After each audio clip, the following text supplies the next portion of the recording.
Good evening and welcome to a special edition of the Mark Moses Show podcast. Yes, as we're always broadcasting live from the Anidjar and Levine Accident Attorney Studios. Take back control of your life.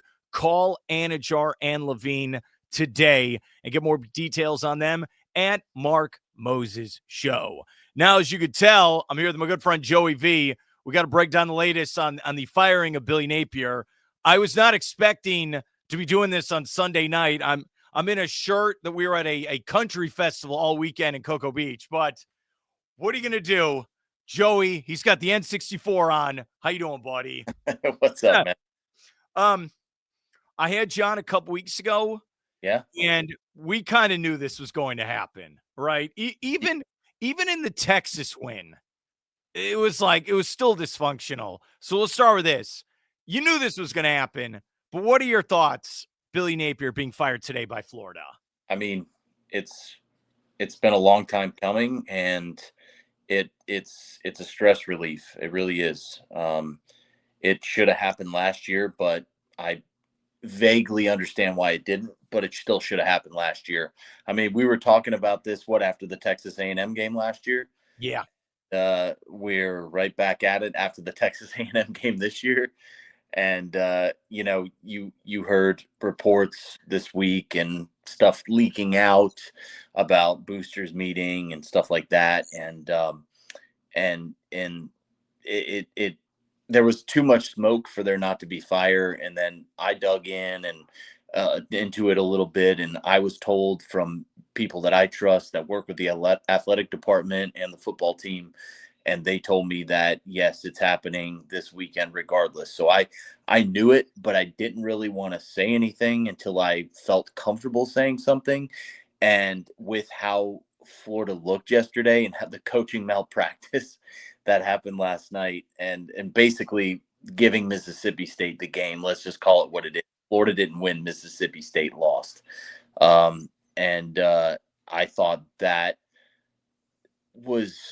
was enough evidence to show to me that they knew what they were doing and the decision had already been made and it was going to be solidified. Okay, here is the $20 million question. Why did Billy Napier fail in 4 years in Gainesville? He refused to hire an offensive coordinator. He was told, from what I was told, he was told after last season, we're bringing you back based on the predication that you're going to hire somebody to call the offense and you're just going to be the CEO of the team. You're going to recruit. You're going to be the head coach. I guess reports were that he tried to hire a few offensive coordinators and they said no, which I understand, because why would you want to come to Florida when you possibly are only going to be here for a year? So I understand why they said no. But that's why I understand why he was allowed to come back. And he named Russ Callaway. I think we talked about that last time we were on. Yeah. He named Russ Callaway the offensive coordinator in name only when he blatantly still called the plays. The offense looked as bad this year as it has in the last 3 years. And I think that the boosters took matters into their own hands. Because I truly believe that if it was solely up to Scott Strickland, he would have not moved on from Napier. I think he would have let him ride out the season. And from all that I've heard and what we heard this week is that the boosters forced their hands and threatened to withhold money and funding unless the move was made. So I believe that the biggest reason Billy Napier got fired is because of Billy Napier's ego. We are talking to my good friend Joey V. I mean, look, he goes to games. He talks about it. He's got Palm Beach County Gators Club on there. I think he knows what he's talking about on this subject. And I told you this off air. I'm very sad today. I really am, because it's another failed coach there at the Swamp. And I've been here since 2013. And I was here when, should we fire Muschamp? Should we? We went back and forth. Mullen, I mean, it's like he checked out. He said he didn't want to recruit, right? I mean, all those things.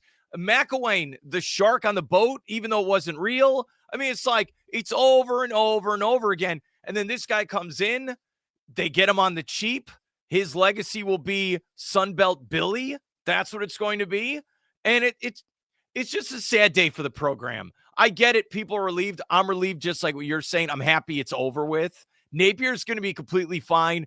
20 plus million. He's going to become a coordinator again. He'll be fine. I'm sad for the University of Florida. I am. I'm sorry. I'm venting to you, but we're not close. And I'm saying I watch every game. We're not close to winning an SEC championship. We're not after today. Well, I tend to disagree because I think the talent's there, and we saw this year that I believe with a competent coach, this team's probably 6-1 right now. So I tend to disagree that I think if the right coach is hired next year or in December, I believe that Florida can win a lot of games next year. The talent is there. The talent was never the issue. It was the clock mismanagement. It was the 12 men coming out on the field for a 2-point conversion yesterday. It was the bad timeouts. It was the when you have a 3rd and 16 and you call a dive play or a screen. When you have a 3rd and 1, you call a 30-yard pass. Those are the plays that will make or break a program. And I believe Florida is probably a good coach away from winning a lot of ball games. I believe Napier when he said he had to clean out the stench from the previous administration, because he did. I mean, the Mullen pretty much quit on the program. He stopped recruiting. And I believe that the program is in a lot better place now than it was 4 years ago. I believe this is a turnkey operation, Mark. I think this should appeal to any coach in the United States of America. I think that if you hire a guy like Lane Kiffin, I think Lane Kiffin could come in right now, next year, with this team, this exact same team, obviously sprinkle in a few guys here or there, gone or added to it. But this team right now, especially with the young talent that's on that team, I believe Florida goes 10-2 next year. And the schedule next year is a heck of a lot easier than it's been the last 2 seasons. Okay, so the latest, who is the interim coach now for the rest of the year? Because, again, this year's not over yet, but who's the interim? Billy Gonzalez, who's been with the program on and off for the better part of 15 years, 20 years, actually. He was here under Urban Meyer. He came back under Dan Mullen. He left and then came back under Napier. So Billy's been around the program for 20 years. He knows the program, and I believe that's why he was made the interim head coach.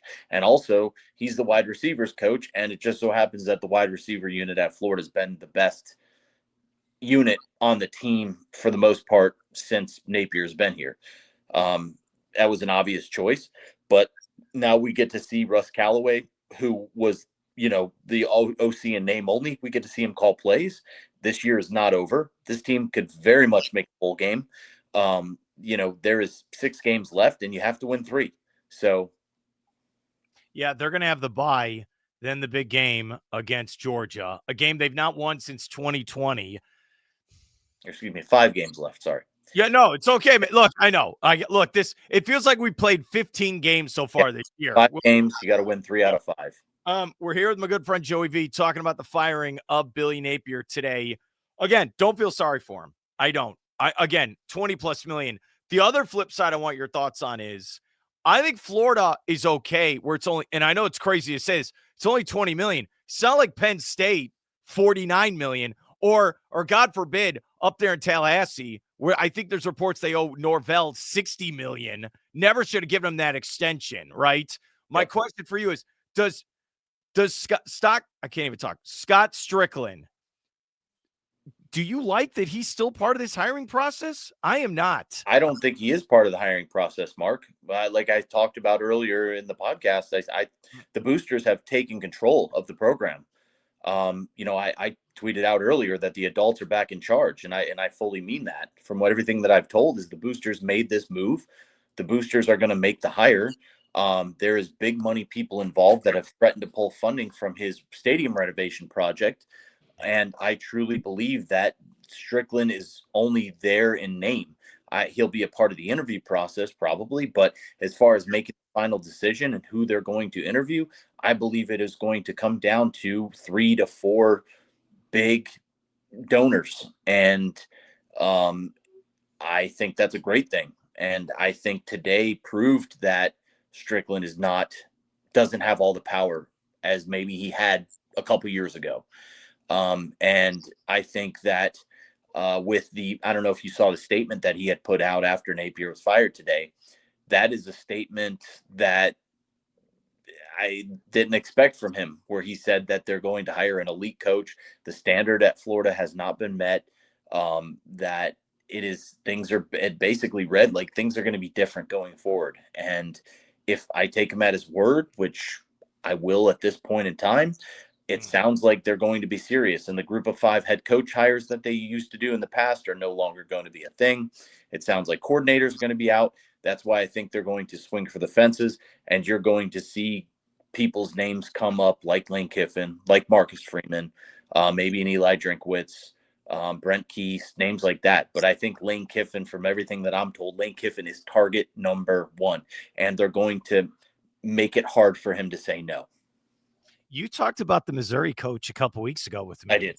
Do you like that though? If he was, if the backup plan, if it's not Freeman or Lane Kiffin, I think Eli would be a good hire for a backup plan. But I think you have to go all in on Lane Kiffin and Marcus Freeman. What type of offer do you think you'd have to give Lane Kiffin for him to go? From what I'm hearing number-wise, they are going to offer Kiffin somewhere around $12 million a year for 5 years. So that goes to $60 million contract, and somewhere around $8 to $10 million a year for assistants. It's okay if your phone was going off. Mine's going nonstop as well. Don't worry about it, man. That was actually my watch. That was Siri. Oh, that's what it was. Yeah. Dude, I have no problem with a 5-year deal. No, I do not. I don't think any of these coaches, unless you're Nick Saban in his prime, I saw Indiana. Indiana gave the big. You're crazy. I don't care. It's Signetti's contract runs until he's 72 years old, by the way. He's not even going to fulfill the whole contract. No, I don't. Okay, remember, I know I keep bringing this up. Remember, so when Saban retired, Norvell used that, where he's like, I'm going to interview with Alabama, and Florida State freaked out and gave him the gigantic contract extension. No, I think his agent played the game perfectly and said, Alabama wants this guy. What are you prepared to do to make sure he stays at FSU? Yeah, you're right. All right. When you look at Napier, the last 4 years, what is it? The clock management? I know you said, I want you to say it again. Clock management, penalties, discipline on the field. We've seen many of things. The spitting incident, you could go back to Tennessee 2 years ago. Remember when the offensive tackle from Baylor, the transfer, got into a fight with one of Tennessee's players and started throwing fists at the end of the game? I mean, it's a whole host of things. The spitting incident earlier this year, and instead of him getting either kicked off the team or disciplined, they said they hugged him in the locker room. He was crying, and there will be internal discipline. What kind of message is that? You know what I'm saying? Like, what kind of message does that send? I don't care. That felt to me like Butch Jones from Tennessee with the 5-star Hearts champions of life, whole brick by brick nonsense. And that just rubbed me the wrong way. I don't want my football coach to be a YMCA youth pastor. That's not what he's there to do. That's a bonus. That's great that he has players that he likes to puff his chest out and say, we don't have any arrests. We have graduates. We have good grades. That's all and well. But look at your record, buddy. What is the famous Bill Parcells saying? You are what your record says you are. He is a losing coach with a losing record. He finished his career at Florida with a losing record. And that's just who he is. And I don't want to disparage him as a person, but we judge him based on his ability to coach football games, because that's what he does. He's at a public university and a very public job, and he gets paid a lot of money to win football games. And that is exactly what he hasn't done.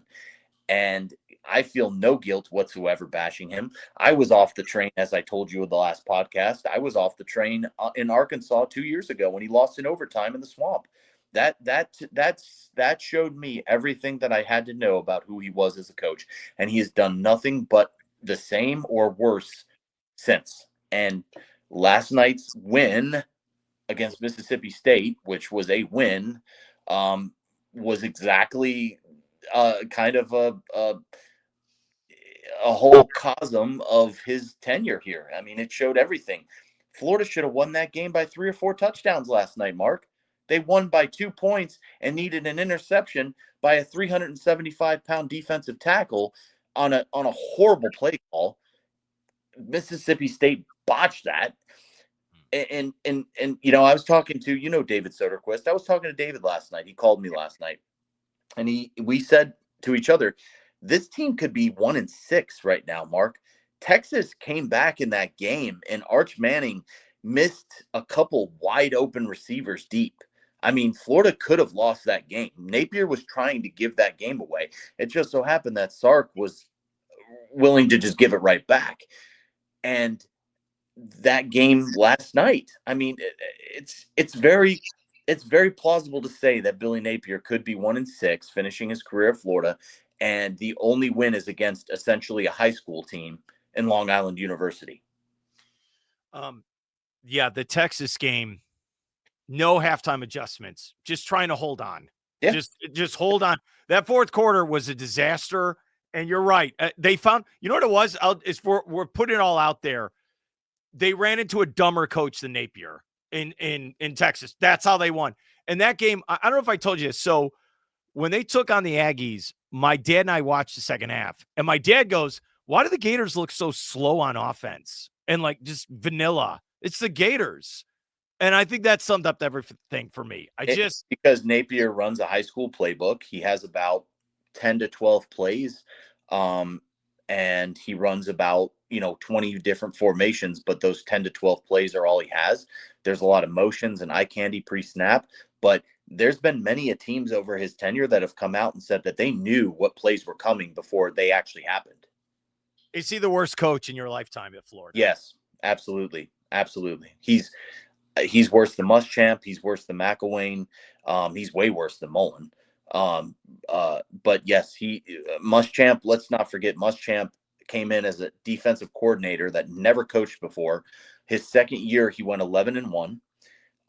Jim McElwain went to back-to-back SEC championships. I don't care what you say about him as a person, a bad fit. Yes, he was. Yeah. He was goofy. He was a clown. The fake death threats, all that nonsense. Dan Mullen's first 2 years, he won double-digit games at Florida, and had Florida in the SEC championship in his third season. And if it weren't for the shoe toss against LSU, might have been playing for a national championship. And Billy Napier has had one winning season his entire 4 years in Florida. Yeah. So that alone just goes to show that, the 4-8 year that Muschamp had where they lost to Georgia Southern, I feel like that team would have beat this Florida team by double digits. He had Anthony Richardson, who, look, I know he hasn't worked out with the Colts, but he was a top 5 pick in the NFL draft. Yeah. Then you had Graham Mertz, all right, who was a competent starter. I wouldn't say he's a superstar. Yeah. And then you had DJ Lagway, 5-star recruit, and you couldn't win with any of those guys. None of them. Graham Mertz, he had a 5-7 record with in 2022.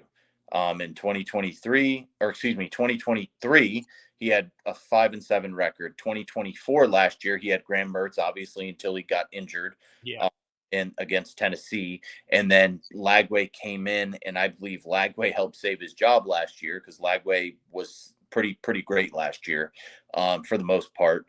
And then this year you have Lagway again. And yes, we know he's not healthy. Lagway regressed this year. I don't care if he's healthy or not. Lagway looks bad. He does. He looks bad. He looked bad yesterday. He looked terrible yesterday. He was throwing late. He was throwing into double coverage. Mississippi State played zone almost all game yesterday and was baiting him into throws. And you have Jaden Ball back there, who is arguably the best running back in the SEC. And you have a 3rd and 1, and you decide to roll out on a play action and bootleg, and then Lagway gets sacked for a loss. And then that gave Mississippi State the ball back for the chance to win it. I don't, I told you this a couple weeks ago.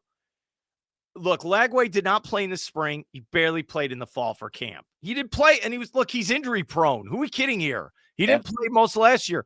If it was me, I'd been like, look, he is injured. we are not going to throw him out there. We're not we'll bring I it feel like there were out. promises made, Mark. There were promises made, Okay. and there's a lot of money that's being paid to him. And I have a feeling that that has played a lot, right or wrong. And Yeah. I agree with it. That has played a lot into the decision because, and I truly hope that there comes a point this season where we get to see Tramel Jones. I want to see him. Yeah, I don't look. I'm going to say this. It's been a long week. I don't give a shit. I'm sorry if I have to swear. Yeah. I don't care what NIL money you're making. I don't care anymore. I don't. I care about the team. The team, it's I before team. All right. I don't, it's ridiculous. I'm sorry I have to go to that route, but I've had it with this stuff. I have. But that should be how it is. But unfortunately, that's not the world we live in. And with how bad Lagway was against LSU, I mean, 5 interceptions and you don't even sniff the bench. I mean, nobody's saying to pull him for the year, but how after the third or fourth interception can you not at least sit him down and let him think about it and put Tramel Jones? Dude, they were still in the game. Yeah. Yes. So Yes. what's funny? You know what's funny? So 4 years ago, there was this talk of who should the coach be. And a lot of Gator fans like, hey, maybe we should get that Notre Dame coach. I think he's been a failure at LSU as well. And they're paying double the money. And I think they're going to let it play out this year. But I think if Brian Kelly loses a few more games, I think LSU is going to be opened up too. They're giving him $10 million. Yep. And he goes into the Vandy game as a dog and proves them right. Proves Vegas right, loses to Vandy. And he's an offensive guru, and his offense looks almost as bad as Napier's. It does. I know, dude. All right, I'll end with this, and I appreciate coming on. All right, I know. Okay, good thing your Steelers didn't play today. All right, at least you have that. I was with you when we met him in Vieira, Florida. Billy Napier. Yeah, he was a very nice guy. Yeah, absolutely. And I've told you this. I've met him a couple times. He's great one-on-one. When he talks to you, he's looking in the eye. Yeah. I'm telling you, he's a smart guy. He knows football. But my thing with him, and I know we're just dogging on, when he went to talk in front of the Gator fans, he did not command the room.